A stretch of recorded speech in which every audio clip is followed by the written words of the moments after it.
Hujan turun deras membasahi desa Kalisurya, sebuah desa kecil yang dikelilingi hutan lebat dan perbukitan sunyi. Di sebuah rumah joglo tua, peninggalan leluhur, tinggal seorang gadis bernama Sekar Ayu, anak tunggal dari keluarga sederhana. Sekar dikenal karena kecantikannya yang memikat. Namun ia menyimpan kesedihan dalam diam. Ibunya meninggal saat ia kecil, dan ayahnya menderita sakit keras yang tak kunjung sembuh. Malam itu, angin kencang menerbangkan dedaunan kering dan menggoyangkan tirai tipis di kamar Sekar. Ia terbangun pukul 2 dini hari, merasa udara di sekelilingnya tiba-tiba menjadi dingin seperti es. Jantungnya berdetak cepat. Ia melihat ke arah jendela di balik tirai. Tampak sosok tinggi besar berjubah hitam berdiri menatapnya. Wajahnya tersembunyi dalam bayang, tapi matanya merah menyala. Sekar memekik dan berlari keluar kamar. Ia membangunkan ayahnya, Pak Darsan, yang terbaring lemah di ranjang. Namun, bukannya menjawab dengan panik, ayahnya hanya memejamkan mata sambil berbisik, "Dia datang. Sudah waktunya, Sekar. Ini takdir keluarga kita." Sekar bingung dan ketakutan. Ia mencoba bertanya, namun sang ayah mulai menggigil hebat. Tubuhnya panas membara, seperti terbakar dari dalam. Saat Sekar hendak mengambil air, ia mendengar suara ketukan keras dari depan rumah. Diikuti suara laki-laki berat, seperti bukan berasal dari dunia ini. "Aku datang untuk menjemput pengantinku." Pintu joglo tua itu bergoyang keras seolah hendak jebol. Sekar mundur ketakutan. Peluh dingin membasahi tubuhnya. Saat ia hendak berteriak, tiba-tiba semua menjadi hening. Pintu tak jadi terbuka.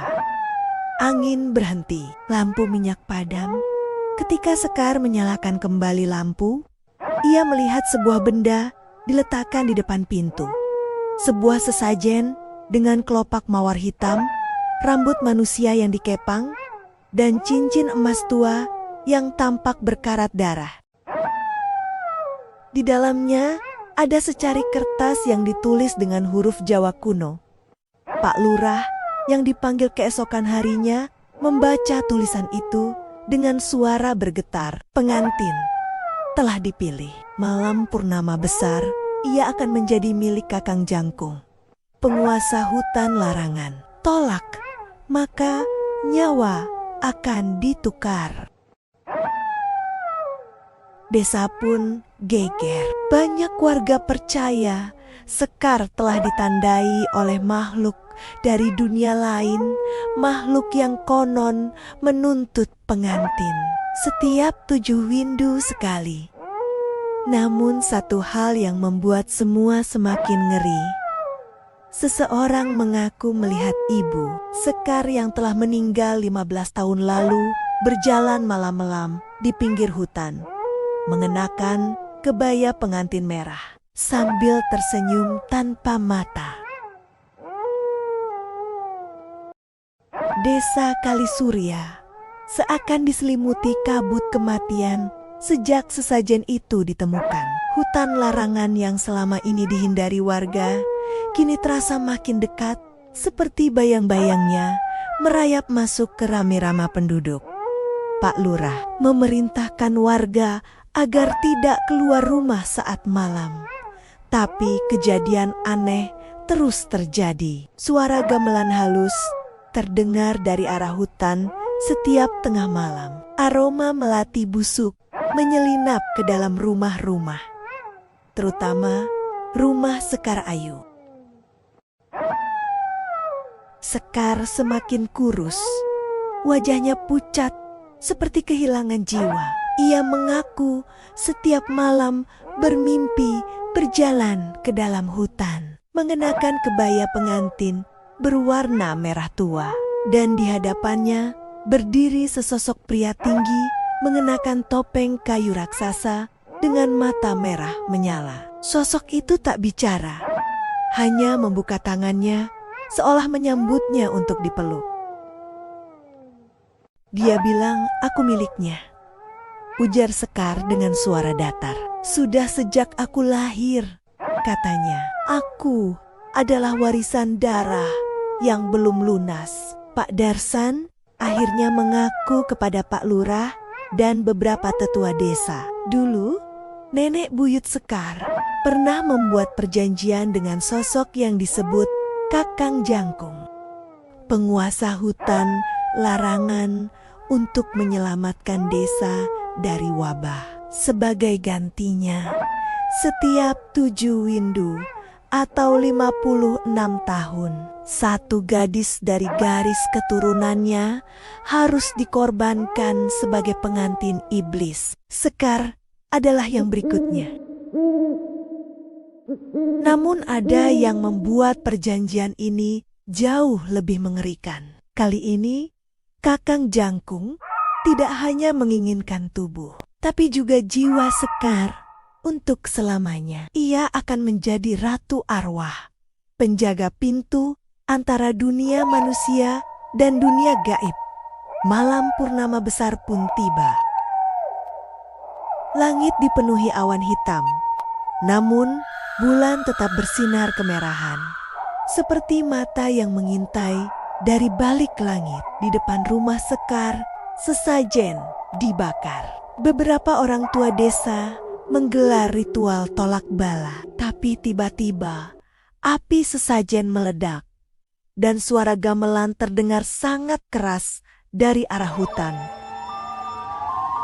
Sekar mendadak bangkit dari ranjangnya, matanya kosong, wajahnya tanpa ekspresi. Tanpa bisa dihentikan, ia melangkah keluar rumah menuju hutan larangan. Di sepanjang jalan, kabut merah mengikuti jejak kakinya dan bunga melati layu di tanah yang ia lewati.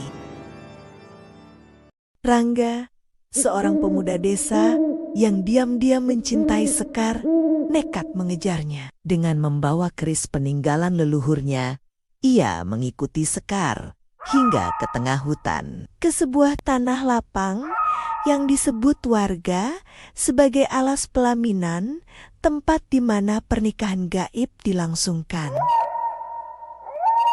Di sana, gamelan gaib dimainkan oleh bayangan-bayangan tanpa wajah.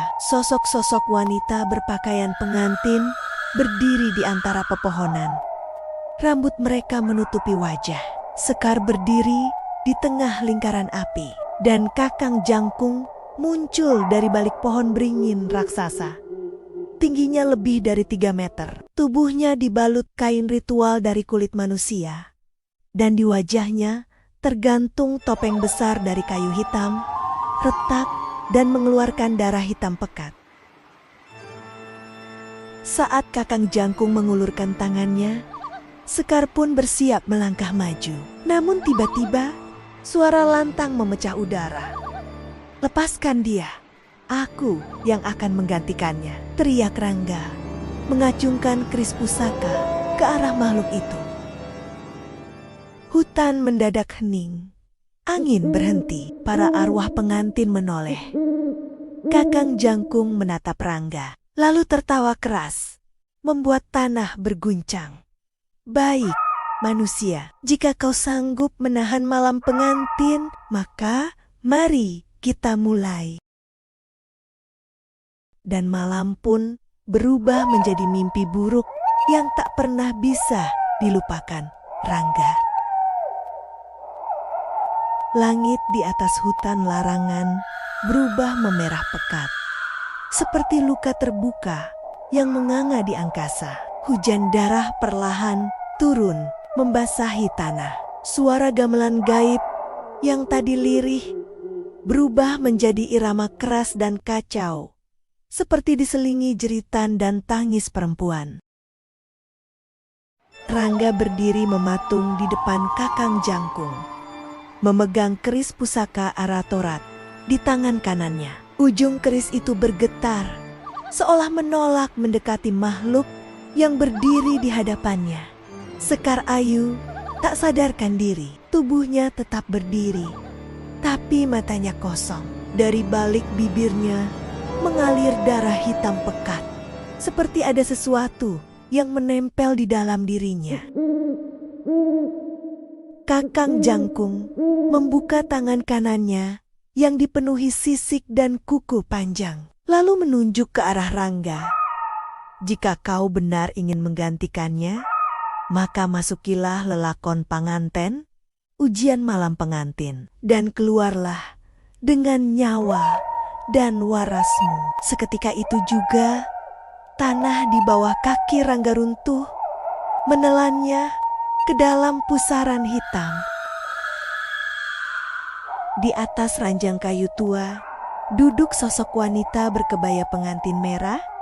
Punggungnya menghadap Rangga. Rambutnya panjang menjuntai sampai lantai, dan kulit punggungnya terlihat terkelupas, memperlihatkan tulang belulang yang masih meneteskan darah. Perempuan itu berbicara tanpa menoleh. Rangga, aku menunggumu sejak 7 kehidupan yang lalu. Saat wanita itu menoleh, Rangga tersentak. Wajahnya adalah wajah Sekar, tapi matanya hitam legam dan mulutnya robek hingga ke telinga, menampakkan deretan gigi tajam seperti belati. Tiba-tiba, tubuh wanita itu bergerak cepat, seperti laba-laba, memanjat dinding, lalu melompat ke arah Rangga.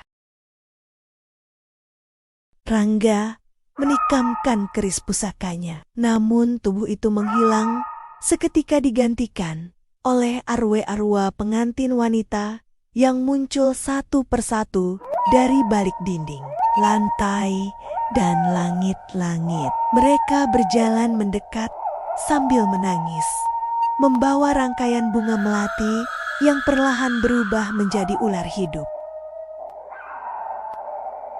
Bertahanlah, Rangga, gumamnya sendiri. Ia menggenggam keris lebih erat, dan tiba-tiba keris itu bersinar merah. Seberkas cahaya menyilaukan keluar, mengusir para arwah sejenak. Di tengah kekacauan itu, muncul sosok tua renta berpakaian serba putih. Mbah Ranti, dukun sepuh yang konon telah menghilang puluhan tahun lalu di hutan larangan. Waktumu hampir habis, bocah. Hanya ada satu cara untuk menyelamatkan Sekar dan dirimu. Kau harus memutus tali darah perjanjian dengan darah keturunan pertamanya sendiri. Rangga terdiam. Maksud Mbah, kau harus menikahi Sekar. Tapi sebelum matahari pertama menyentuh kulitnya, kau harus mengorbankan bayimu kelak, atau kau korbankan dirimu sekarang. Dunia nyata. Tubuh Sekar perlahan mulai menyatu dengan sosok Kakang Jangkung. Wajahnya separuh menjadi topeng kayu hitam, dan dari matanya mengalir api merah. Warga desa yang nekat masuk ke hutan larangan mulai hilang satu persatu. Dari kejauhan terdengar suara pernikahan.